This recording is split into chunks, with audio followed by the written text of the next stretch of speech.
लॻे तारीख़ी ॻोठ टंडो कोलाची में फ्रेंड्स बुक हैदराबाद पारां नौजवान समाजी तंज़ीम जे सहकार सां मारूफ़ उस्ताद साईं हाजी अली बख्श कोलाची जे नाले सां मनसूब 3 ॾींहनि जो किताबी मेलो लगायो वियो आहे, जंहिंमें तालके झुॾो समेत भरपासे जे ॻोठनि जे सभई माण्हुनि शिरकत कई। किताबी मेले में शाइरनि, अदीबनि, वकीलनि, साफ़िन तोड़े इल्म दोस्त शख़्सियतुनि भरपूर शिरकत कई।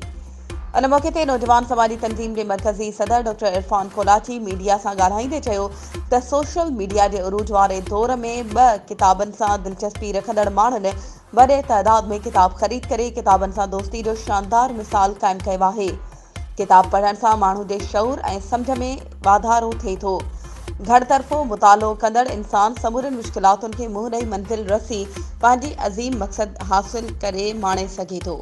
वधीक ख़बरुनि ऐं अपडेट्स जे लाइ असांजे चैनल खे सब्सक्राइब कयो ऐं हा बेल आइकन खे प्रेस करणु न विसारिजो त जीअं असांजी हर नई अचण वारी वीडियो तव्हां ताईं पहुची सघे।